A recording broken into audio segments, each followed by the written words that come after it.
Friends, నేను మీ శ్రీనివాస్ కుప్పిలి. ఈరోజు ఒక అందమైన ప్రేమ కథ మీకు చెప్పబోతూ ఉన్నాను. ఏంటి అందమైన ప్రేమ కథ అంటే, ఈరోజు ఒక సైట్ విజిటింగ్ కోసం వచ్చాను. నేను ఆ క్లయింట్స్తో మాట్లాడుతుండగా వాళ్ళు ఎక్స్ప్లెయిన్ చేస్తూ ఉన్నారు. వాళ్ళ మాటలు నేను వింటూ ఉన్నాను.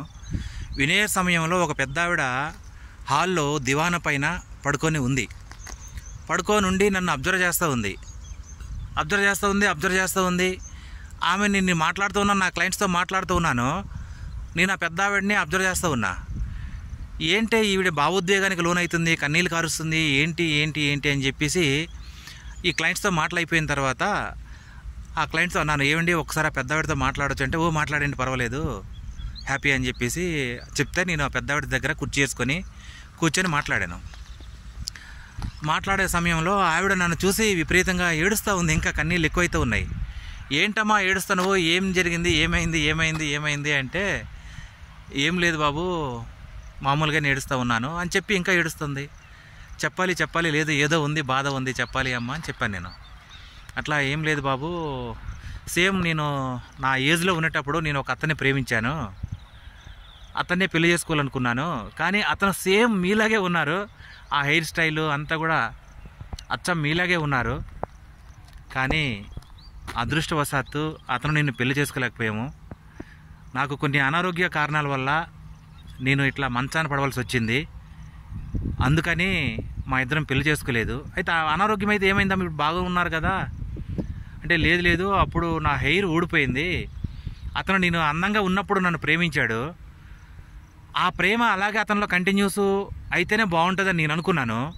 కానీ అతనికి విషయం తెలియదు, నాకు అనారోగ్యం వల్ల నా జుట్టు అంతా ఊడిపోయింది అని అతనికి తెలియదు.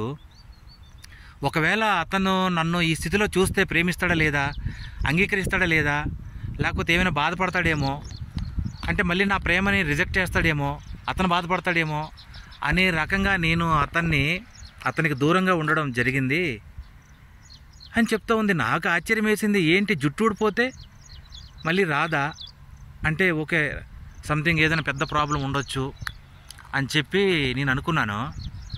అయితే ఆ ప్రేమలో ఎంత అర్థం ఉంది అంటే, వాళ్ళిద్దరూ ప్రేమించుకున్నారు, వయసులో ఉన్నప్పుడు ప్రేమించుకున్నారు. కానీ కొన్ని అనారోగ్య కారణాల వల్ల ఆమె జుట్టు ఊడిపోయింది. మళ్ళీ ఆ అందాన్ని చూసి ప్రేమించాడా, మంటను చూసి ప్రేమించాడా అతనికి తెలుసు. కానీ ఈమెమనుకోయింది, మళ్ళీ అందం నా దగ్గర లేదు కదా, అతను నా ప్రేమను రిజెక్ట్ చేస్తాడేమో అని చెప్పి ఈమె చెప్పకుండా వాళ్ళ బంధువుల ఇంటికి వెళ్ళిపోయి అక్కడే ఉండిపోయింది.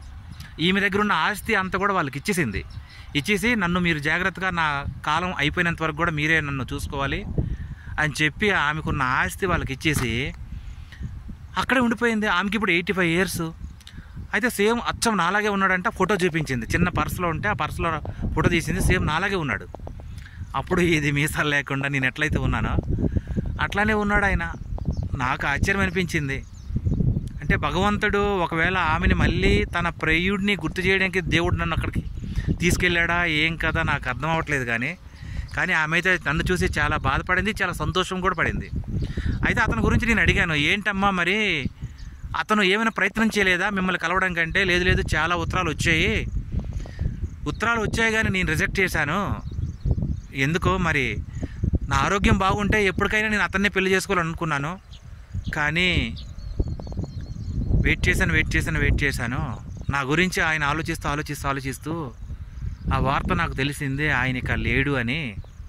అప్పుడు నా గుండెలు పగిలిపోయేలా ఏడ్చాను, నేను కూడా చనిపోవాలనుకున్నాను. కానీ మా బంధువులు నన్ను ఆపేశారు. కానీ భగవంతుడు ఇట్లా మమ్మల్ని శోకసంద్రంలోకి ముంచేశాడని చెప్పేసి ఆమె తన యొక్క అపురూపమైనటువంటి ప్రేమ కథని నాకు వినిపించింది. చాలా భావోద్వేగానికి నేను కూడా లోనయ్యాను. చాలా బాగా అనిపించింది. అంటే రియల్గా ప్రేమలు అంటే ఇంత బాగుంటాయా, ఇంత అందంగా ఉంటాయా అని నాకు కూడా అనిపించింది. కాకపోతే నా సజెషన్ ఒకటి ఏంటంటే, అందం ఏముందండి, ఈరోజు అందం ఉంటుంది పోతుంది, హెయిర్ ఉంటుంది పోతుంది. మనం ప్రతి 3 నెలలకు ఒకసారి మన రూపం రేఖలు అన్నీ మారిపోతూ ఉంటాయి, రూపం మారిపోతూ ఉంటుంది. కానీ ప్రేమ మాత్రం శాశ్వతం. అందాన్ని మనం చూసి ప్రేమించకూడదు, మనిషిని చూసి ప్రేమించకూడదు. ఆ మనసులో ఉన్నటువంటి ప్రేమని చూసి వాళ్ళ యొక్క మనసుని చూసి గమనించి మనం ప్రేమించాలి. కానీ వీళ్ళు ఎందుకు ఇట్లా తప్పు చేశారు అనిపిస్తుంది నాకు. సరేలేమ్మా, ఏది ఏమైనా కూడా అతని ఆలోచనలతో బ్రతుకుతూ ఉన్నావు కదా, నీ ఆరోగ్యం జాగ్రత్త అని ఒక మాట చెప్పి నేను బయటకు వచ్చాను. కానీ బయటకు వచ్చిన తర్వాత నేను చాలా ఆలోచింపజేసి నేను కూడా ఆలోచన చేసి భావోద్వేగానికి లోనయ్యాను. ఇట్లాంటి ప్రేమ కథలు ఇట్లా ఉంటాయని నేను అనుకోలేదు. బాగుంది కదా, ఎట్లా ఉంది ఒక్కసారి నాకు కామెంట్ చేయండి దయచేసి. ఓకేనా? Thank you.